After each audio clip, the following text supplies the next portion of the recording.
aprovechando el entorno de la isla de Philae, dedicada desde tiempos inmemoriales al culto de Isis, la fuerza femenina gestora de la espiritualidad en la conciencia del hombre, veremos cómo la mujer ocupaba un lugar privilegiado en la jerárquica sociedad egipcia.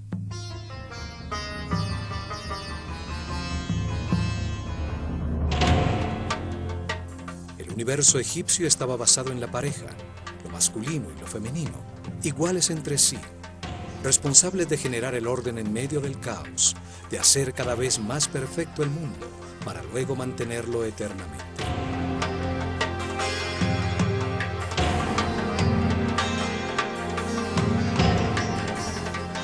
Los sacerdotes de El Ojo de Horus enseñaron a su pueblo que el único Dios, el que está en todas partes, tiene una parte masculina, la sabiduría con la información absoluta, y una parte femenina, la sustancia homogénea con el amor infinito.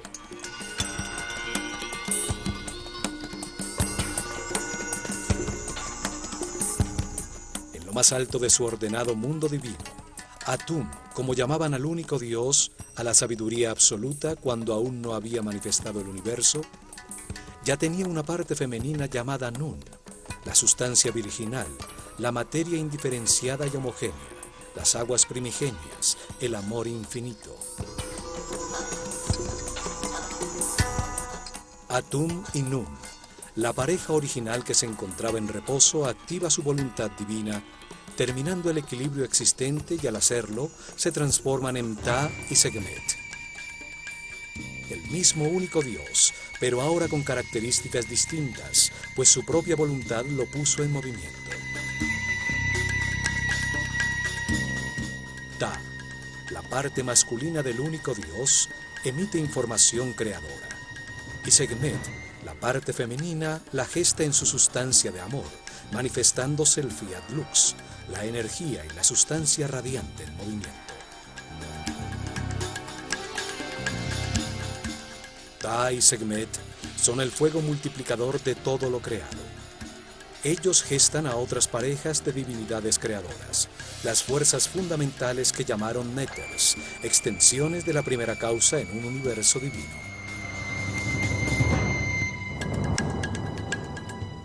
La acción de este fuego radiante sobre sí mismo, sobre la sustancia amniótica original, gesta a Tefnut, la húmeda evaporación, y a Shu, el aire en movimiento.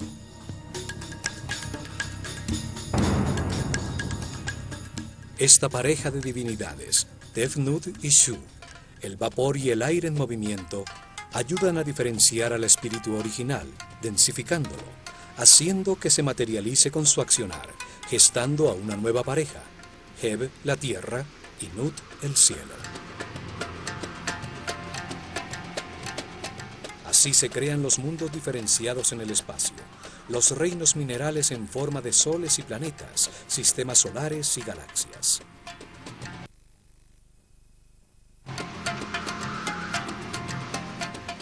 En este mundo divino nacen otras dos parejas, Osiris e Isis, Set y Neftis. Estas dos parejas de fuerzas fundamentales enfrentadas se encargan del proceso evolutivo de todas las formas materiales en el universo para transmutarla nuevamente en espíritu. Así, por la acción de las divinidades creadoras, la materia original se diferencia. Innumerables combinaciones matemáticas producen distintas estructuras vibratorias, y sobre los planetas nace estacionario, el reino vegetal, y en movimiento el reino animal. Luego, en otro acto creador, el único Dios gesta a su Hijo, la conciencia del hombre, otra pareja, pero esta vez humana, conformada por un hombre y una mujer con la capacidad de multiplicarse a sí mismos.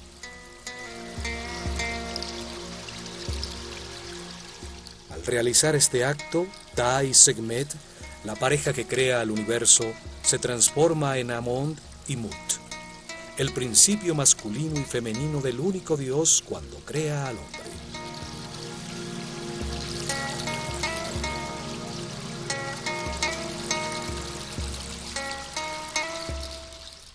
Los los manifiesta a su imagen y semejanza, con la capacidad de crear en su mente, de modelar y construir.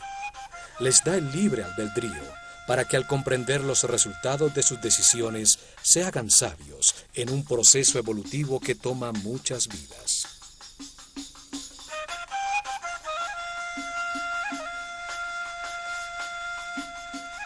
La estructura egipcia del universo divino y humano estaba fundamentada en la pareja. Por todo esto, la mujer con su amorosa presencia jugaba un papel importantísimo en su sociedad. Desde la reina de Egipto que gesta al faraón, las sacerdotisas dedicadas al culto de Isis o Hathor, hasta la humilde madre del más sencillo trabajador, eran respetadas y consideradas.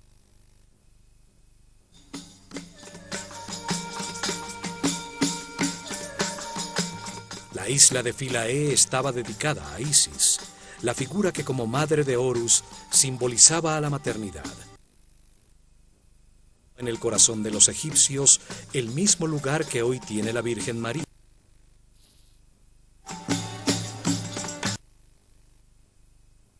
Después de miles de años, aún sobreviven cientos de sus esculturas. Muchas la muestran dando su protección y amor materno a un Horus recién nacido, en una pose que cualquier católico identificaría con la Madre de Jesús.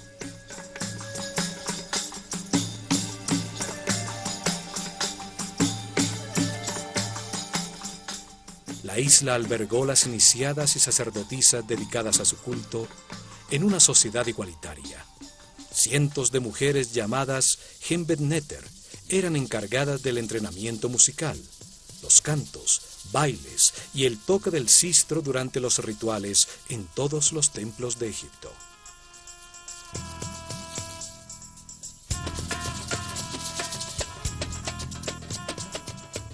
Isis es la personificación de la maternidad devota, la fidelidad y la delicadeza femenina.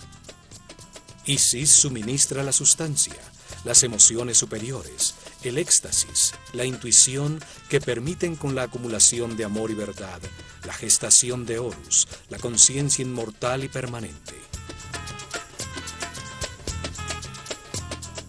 Isis es la fuerza que impulsa al hombre hacia la espiritualidad a través de todas sus reencarnaciones, mientras abandona poco a poco su animalidad original y se transforma en un ser respetuoso, flexible, sabio, que nace a la conciencia permanente, simbolizada por Horus, su hijo inmortal. Isis es la matriz de esta conciencia permanente. Ella gesta en el mundo interior de todo hombre las emociones superiores, logrando que eleve su frecuencia de vibración. Isis baja desde las dimensiones superiores hacia la conciencia, la inspiración que produce las ideas que dan lugar al arte. Isis impulsa a buscar y reconocer a Dios. Impulsa el camino hacia la espiritualidad, conduciendo a que cada hombre, libremente en su interior, pueda sentir la emoción superior de adorarlo, lo que lo lleva al éxtasis.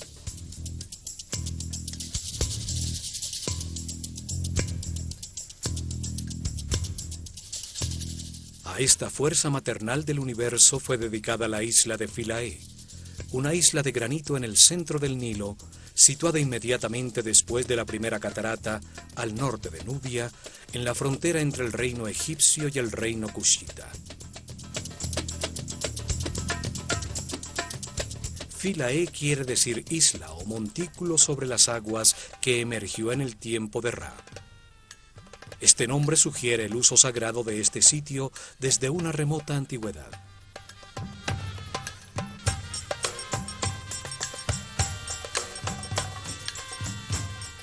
Durante miles de años, los hermosos templos allí ubicados sirvieron como punto multiplicador de la cultura, la religión y el arte egipcios hacia Nubia y Sudán.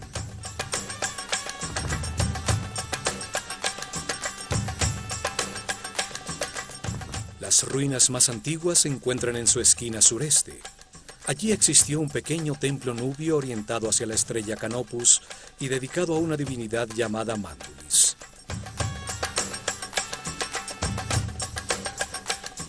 El templo es destruido en alguna de las antiquísimas guerras egipcio-nubias. Y al lado de sus ruinas, los nubios construyen otro templo dedicado a Ares Nufis. Así llamaban ellos a Osiris, el compañero de Isis. Los egipcios toman control de la isla y construyen un primer templo dedicado a Isis. En el año 1250 a.C., Ramsés II dejó una estela en la que afirma haberlo reconstruido. El faraón Taharka hace lo mismo en el año 680 a.C. Y 120 años después, en el año 560 a.C., el faraón Amasis ordena tallar las figuras de su pílono.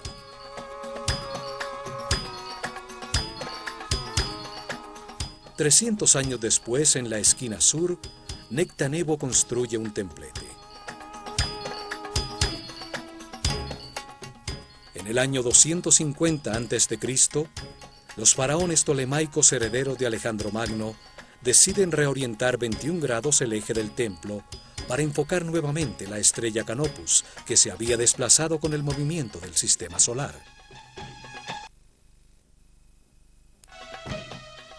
Los templos estelares eran desarmados y vueltos a armar cada 300 o 400 años para reenfocar la estrella que estudiaban, pues el movimiento del sistema solar por la galaxia la sacaba del marco de los pílonos.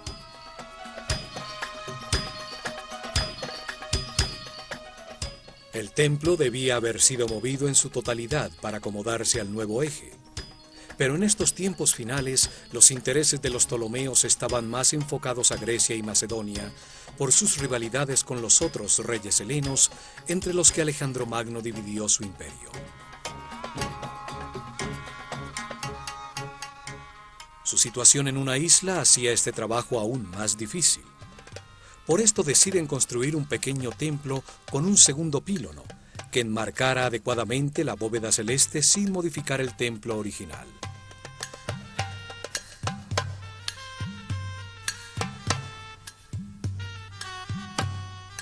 Alejandría se había convertido en la capital de Egipto y el griego en su idioma oficial. En el año 31 a.C., Cleopatra VII fue derrotada en la batalla de Actium, y con su suicidio Egipto cayó en manos de Octavio, quien se convirtió en Augusto, el primer emperador romano.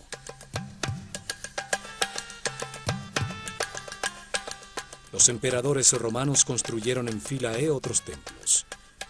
Trajano comenzó la construcción de un templete que nunca fue terminado. Sus estriados capiteles representan un haz de papiros sobre los que aún se encuentran unos cubos de piedra que no alcanzaron a ser tallados con la esfinge de Hathor.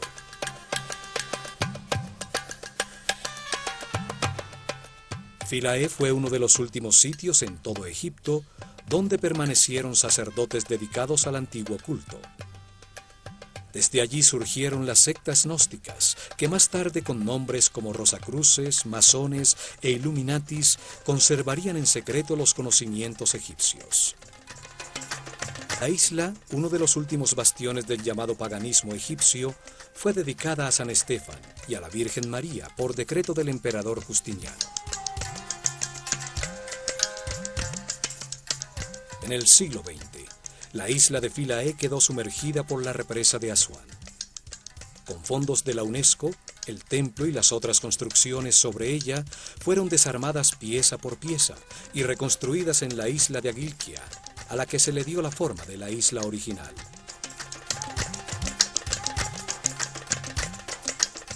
El templo fue orientado de manera similar a la que tenía originalmente. Norman Lockyer registró el eje del templo original a los 76.5 grados al suroeste, con el objeto de enfocar los movimientos de la estrella Canopus sobre el polo sur, la misma hacia la que estaba orientada el templo de Edfu. Originalmente las dos torres del pílono enmarcaban a los 15 grados sobre el horizonte durante miles de noches a Canopus, la estrella polar del sur. Una nueva confirmación que todos los templos egipcios estaban orientados hacia una estrella o hacia el sol.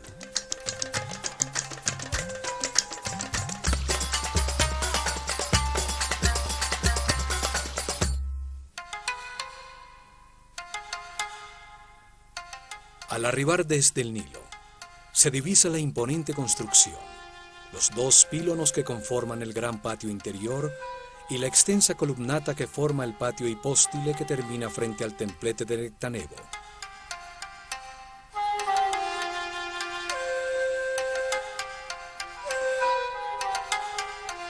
El gran patio exterior toma una forma trapezoidal, por la disposición de una doble columnata, formada por 32 columnas, construidas en un ángulo que se abre hacia el templo, produciendo una ilusión de mayor profundidad.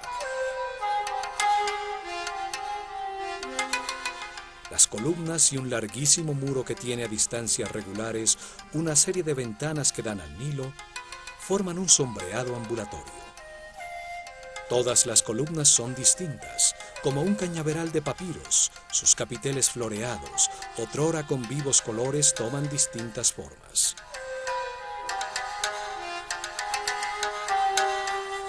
Las mujeres se iniciaban como sacerdotisas en los templos dedicados al culto de las divinidades femeninas, como Isis o Hathor. En ellos formaban a las responsables de la música y la danza, que acompañaban a los rituales en todos los templos de Egipto. Las mujeres dedicadas a la música las llamaban Shemayet.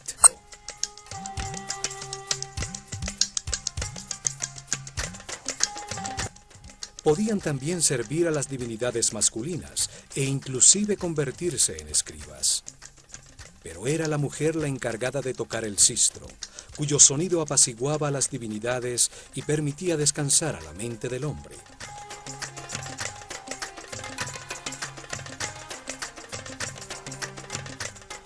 Las sacerdotisas dedicadas a Hathor, la divinidad que representa a la sexualidad femenina, el amor, la música, la danza, cuyos festivales eran de embriaguez, el origen de las fiestas dedicadas a Baco, cumplían otras funciones sociales.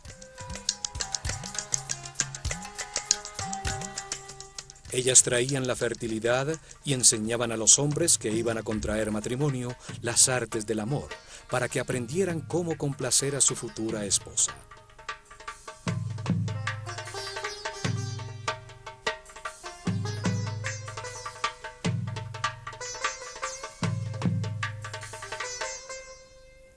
Al este, sobre la columnata del gran patio, se encuentra un pequeño templo dedicado a Imhotep, el sumo sacerdote que construyó la pirámide escalonada de Saqqara y dejó los planos y diseños de los templos de Dendera y Edfu.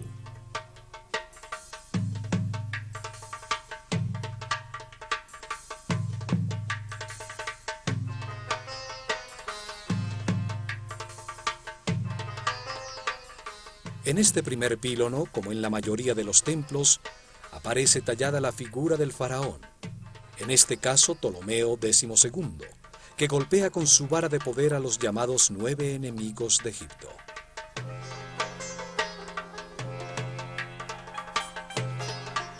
Era una especie de conjuro gráfico simbólico que mantenía alejadas las fuerzas del caos y proclamaba la voluntad del faraón, el mediador entre el hombre y la divinidad, de mantener el orden en Egipto y en todo el cosmos. El enfrentamiento de orden y caos son una muestra de la manera dual como los egipcios veían el universo. Así también el país tiene dos tierras, el largo valle del Nilo llamado Alto Egipto y el delta, en el que se abre cuando llega al Mediterráneo llamado el Bajo Egipto.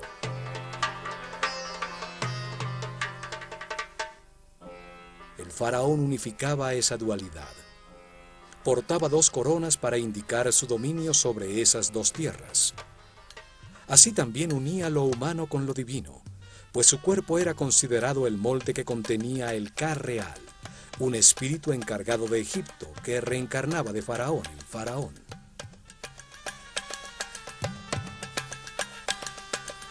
Por esto, el faraón, el más importante de todos los egipcios vivientes, representaba el nivel de conciencia alcanzado por su pueblo durante su reinado. Era como un dios menor, al ser siempre la reencarnación viviente del espíritu encargado por Dios para mantener organizado a Egipto.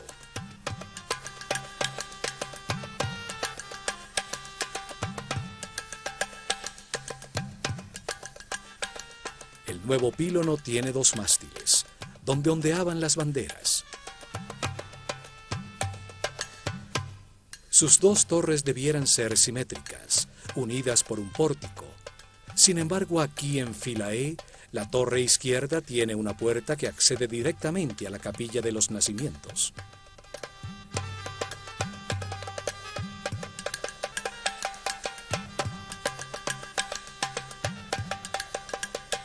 Por la versión romana, un pórtico fue adosado al primer pílono.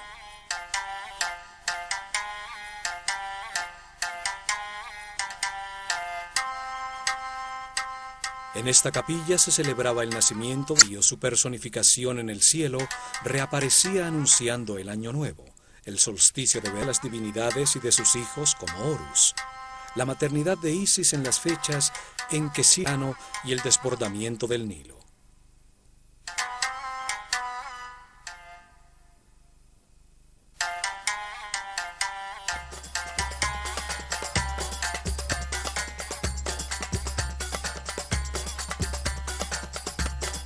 La capilla de los nacimientos con sus columnas atóricas reemplazó al templo principal como observatorio astronómico, en los tiempos anteriores a que los romanos construyeran las columnatas que dan forma al patio trapezoidal.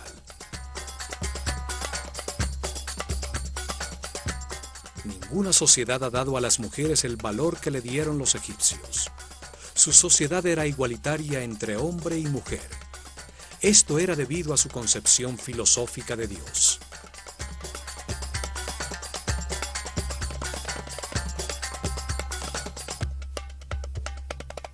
Las mujeres tenían los mismos derechos que los hombres a la propiedad de la tierra, a comprar y vender, e inclusive a demandar acciones legales. Sin embargo, nunca hubo ninguna mujer en la rama administrativa. Eran los hombres los encargados del mantenimiento del orden. Era el faraón el que gobernaba y eran hombres los oficiales que administraban el imperio.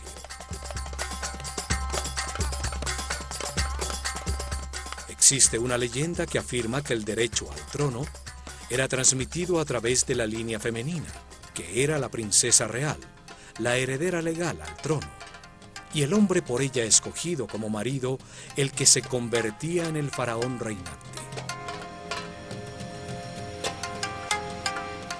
Esto obligaría a que todo rey, sin importar que fuera el hijo de su predecesor, tuviera que legitimar su derecho al trono casándose con su hermana o su media hermana.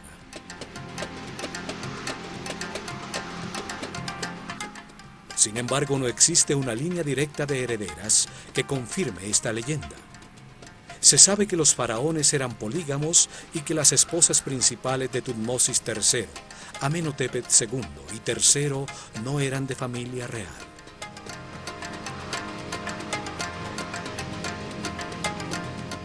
La realidad es que los faraones de Egipto, que se casaron con su hermana o media hermana, lo hicieron en su afán de imitar a sus divinidades que, como Isis y Osiris, o Set y Neftis, eran hermanos naturales y al tiempo esposos.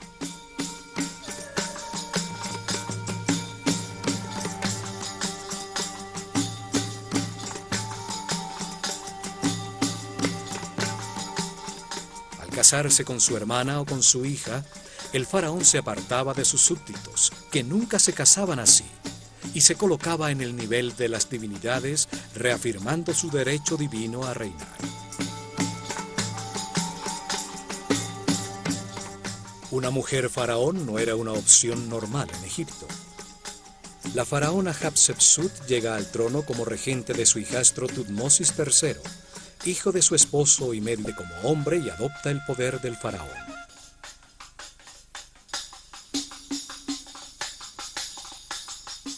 Después de su reinado, su imagen como faraón fue sistemáticamente borrada de los registros para sacar de la memoria a una mujer que se apoderó del trono de manera impropia. Sin embargo, sus ilustraciones como reina aún permanecen intactas.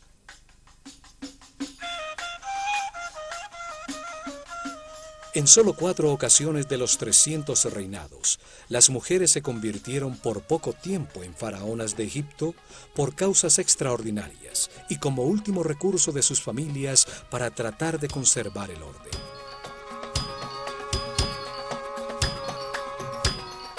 La primera fue la reina Nitiriket, quien reinó al final de la sexta dinastía, en el comienzo del caos que hoy es llamado el primer período intermedio. La segunda fue Neferupsobk, en similar momento al final de la dinastía decimosegunda.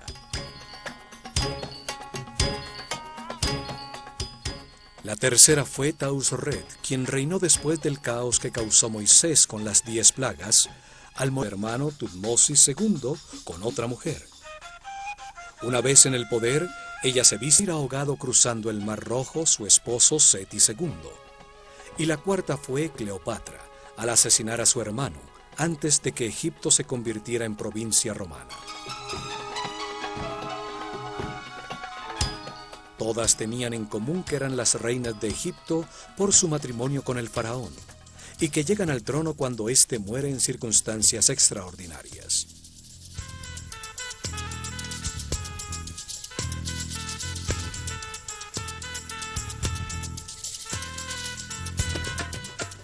Los sacerdotes podían casarse, pero solo se les permitía una sola mujer, mientras que el resto de los hombres, incluido el faraón, podían tener cuantas quisieran, a pesar de que la mayoría optaba por tener una sola. En Egipto existía la separación legal en el caso de que el matrimonio fracasara. El hombre estaba obligado a devolver todas las propiedades y riquezas que la familia de su mujer había aportado como dote, más una parte de las suyas para los hijos que hubieran tenido. Para ello, solo tenían que pronunciar ante testigos de las 2 familias y del sacerdote del templo que les correspondía la siguiente fórmula: yo me separo de ti como esposa o esposo y me alejo de ti para siempre. Renuncio a mis derechos sobre ti. Que la vida te dé otro compañero o compañera en el lugar al que te quieras dirigir.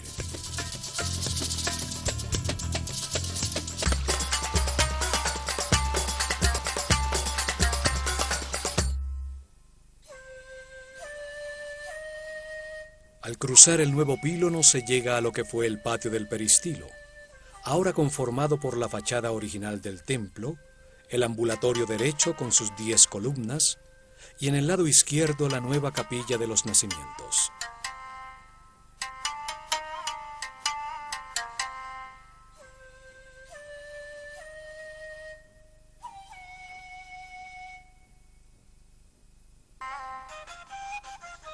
En este patio se encuentra la estela con el cartucho de Ptolomeo y Cleopatra, que le sirvió a Champollion para descifrar el decreto contenido en hieroglifos, griego y demótico, en la famosa piedra de Rosetta.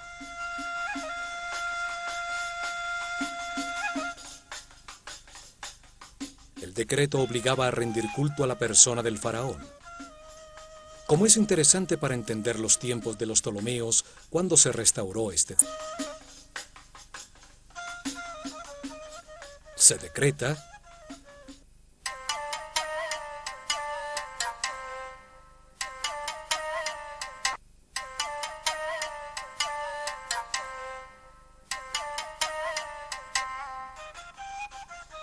en este patio se encuentra la estela con el cartucho de Ptolomeo y Cleopatra en la famosa piedra de Rosetta.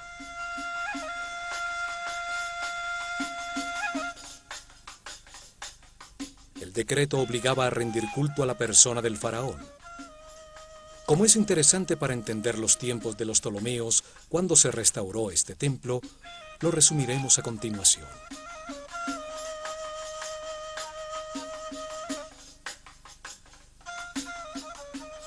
Se decreta: que todos los templos en Egipto deben destinar en su interior al lado de los santuarios de los dioses, uno que mantenga una imagen en oro del eterno rey Ptolomeo, el amado de Ptah, el dios Epifanio Eucaristos, frente al cual debe colocarse la figura de la divinidad principal del templo, entregándole el arma de la victoria.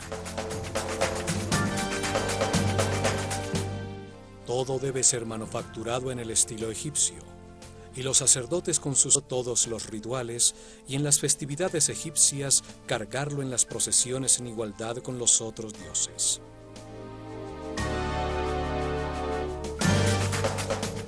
Para los sacerdotes egipcios, el hombre es un animal hasta cuando puede controlar conscientemente las conductas automáticas generadas por el instinto.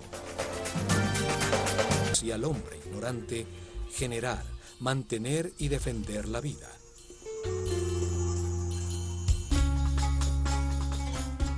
La atracción hacia el sexo opuesto impulsa a generar la vida. Los deseos son un mecanismo de la naturaleza para indicar una carencia que se necesita suplir para mantener la vida.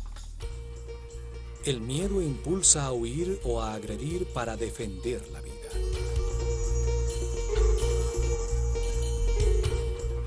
Los iniciados aprendían que los instintos desbocados son una limitante para la realización espiritual superior.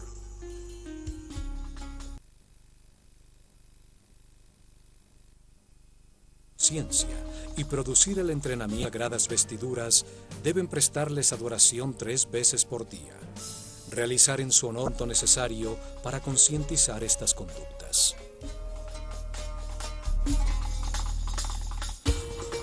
El instinto de agresión era controlado en templos como Komombo.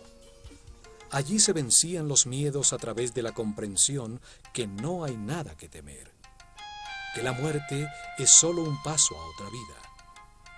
Se aprendía que el miedo solo gasta la energía vital, la que se necesita para lograr la paz interior.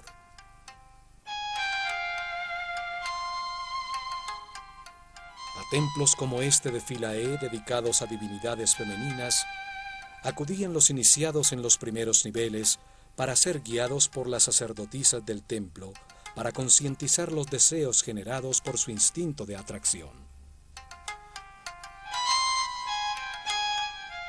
El deseo permite al hombre reconocer una necesidad o una atracción. Produce una reacción de agrado o rechazo en los centros emocionales que a su vez conecta en la mente los sentimientos. Pero los sentimientos tienen polaridad. Pueden ser de alegría o de tristeza. Pueden producir satisfacción o insatisfacción. Por eso es tan importante comprender qué los genera, para así aprender a controlarlos de característica negativa.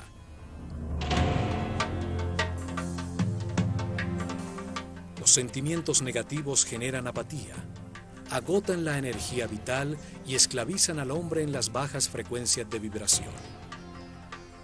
Los egipcios creían que el camino evolutivo comienza con el control de los centros inferiores, al hacer conscientes las conductas automáticas.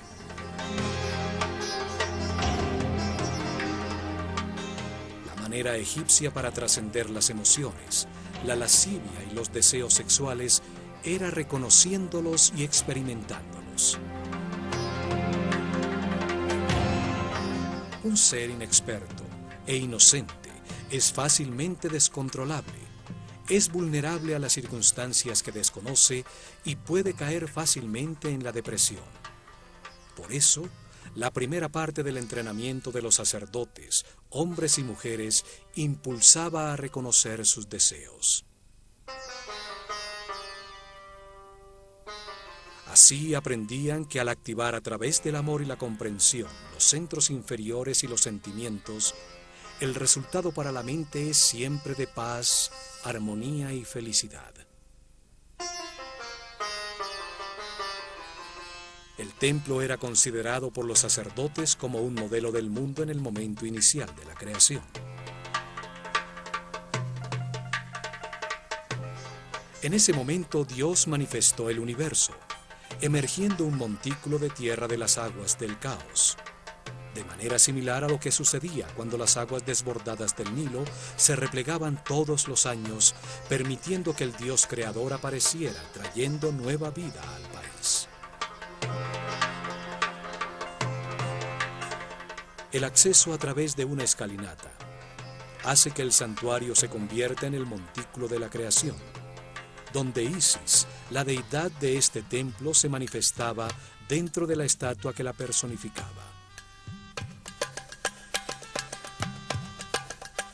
Al ascender al interior, se llega a un pequeño patio rodeado de columnas, ubicado en el centro del llamado Salón de la Vida, un salón hipóstile con altísimas columnas.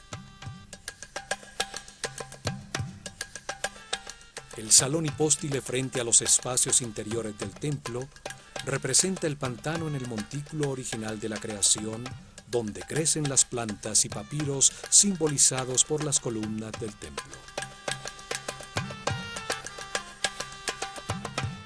El espacio central, abierto, hacía las veces de capilla pura, donde las figuras simbólicas eran expuestas a la luz del sol para que en un antiquísimo ritual renovaran su energía.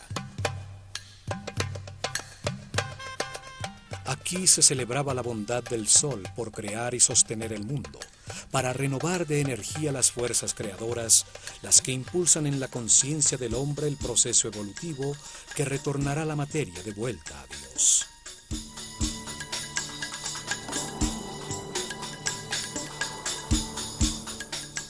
Los muros de este espacio están tallados para mostrar cómo entendieron el universo.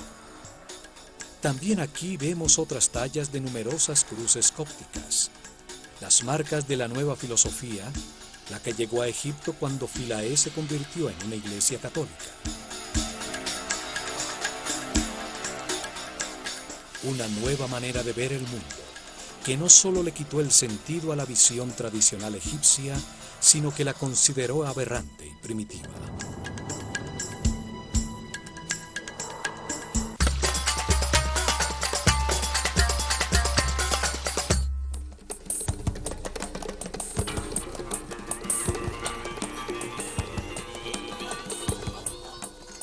El Salón de la Vida, o Per Ankh, sirvió como un scriptorium donde se escribían, copiaban, editaban y almacenaban los textos sagrados.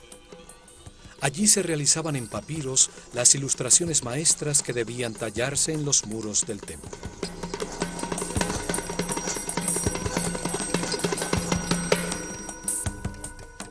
También en estos salones de la vida, en todos los templos de Egipto, se realizaron los papiros con las copias del libro de los muertos utilizadas en sus ritos funerarios. La Casa de la Vida era el centro de enseñanza del templo. Teología, arte, ritualidad, magia, astronomía y medicina eran estudiados aquí. La librería con los textos almacenados sirvió como modelo para la Biblioteca de Alejandría. En este salón las sacerdotisas tocaron el arpa, se entonaron los cantos y crearon la música que acompañaba todos sus ritos religiosos. Los egipcios creían que la música tenía origen divino. Los muros de los templos nos muestran que utilizaban muchos instrumentos de percusión, tambores, flautas, darbucas y los sistros fundamentales en los ritos funerarios y en las procesiones. Las danzas, la música y los cantos estimulaban al Creador para que la fertilidad no flaqueara y así evitar que el cosmos retornara al caos.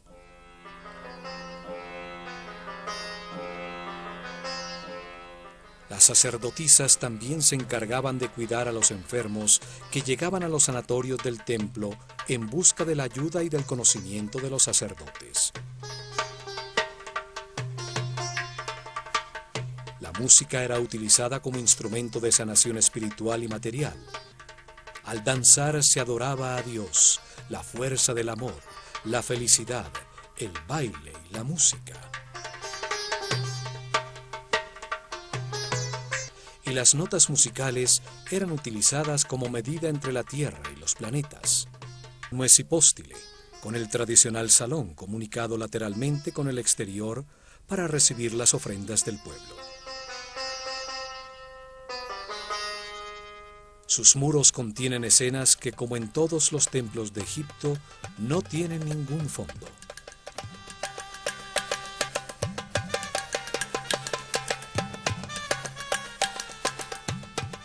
El templo era el escenario donde se representaron de manera dinámica los distintos rituales, en medio del sonido musical de las voces e instrumentos, el recitar del aspecto en la continuidad del universo organizado.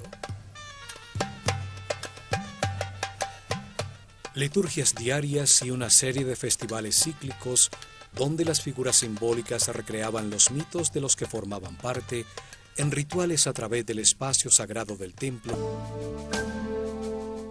Las partes que conformaban el templo eran sobre todo funcionales. Demostraban la manera como entendían el universo los sacerdotes egipcios. Allí el ritual les daba poder, legitimaba el orden social de su civilización. El ritual generaba y organizaba ese orden social.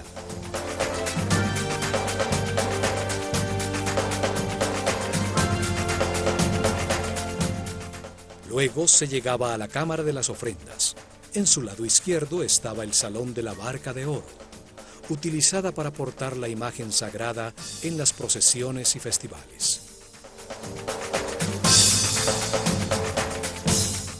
Desde la antecámara, una larga escalera recta conducía a la azotea del templo, donde se realizaron las ceremonias y los registros de los cielos como en los otros templos de Egipto.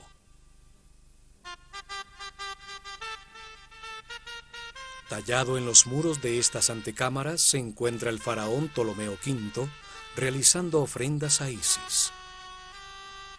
Los otrora dorados muros, pues muchas partes estuvieron forradas con laminilla de oro, han perdido casi todo el color original.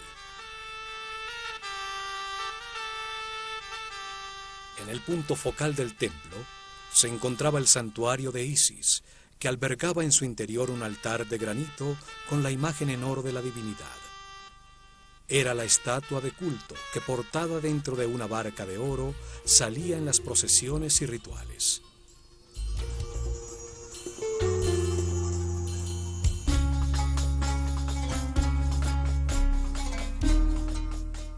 Isis, la Virgen Madre egipcia, que gesta a Horus de manera inmaculada, porta sobre su cabeza la forma de un trono, una silla simbólica sobre el chakra de la corona, sobre la que se sentará la conciencia permanente de todo hombre a reinar eternamente.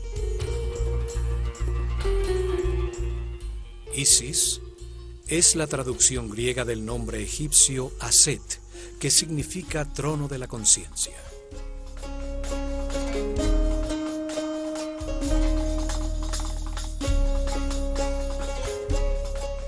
Muchas veces es representada con un buitre sobre su cabeza, sobre el que se apoyan unos cuernos de vaca que encierran un disco dorado.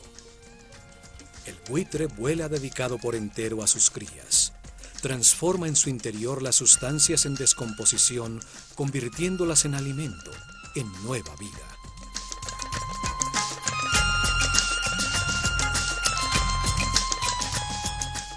Vaca que transforma la vegetación en alimento para el hombre, fue para los egipcios el símbolo del principio nutritivo.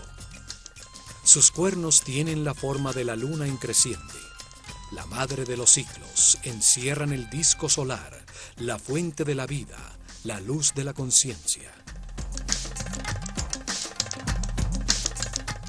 Este santuario simbolizaba el respeto que los egipcios tenían por la maternidad. Un respeto basado en la búsqueda del orden y del equilibrio. Legitimaba su visión del mundo. Aquí se encontraba el corazón del espacio de los rituales, la casa de la divinidad, donde el faraón o los más altos sacerdotes interactuaban con la deidad en representación de todos los hombres. Las imágenes talladas de la deidad, le permiten volver a vivir en la mente de todos los que actualmente la observan, hacer que participen simbólicamente en sus ritos y compartan sus ofrendas. Esta es la herencia que los antiguos egipcios han dejado a la conciencia de toda la humanidad.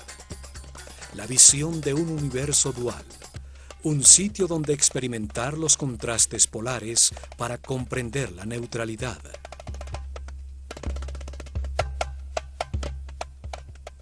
Una escuela diseñada por Dios de manera perfecta para transformar en muchas reencarnaciones a un inocente en un sabio, a un animal en un superhombre, gracias a la experiencia adquirida con sus propias decisiones.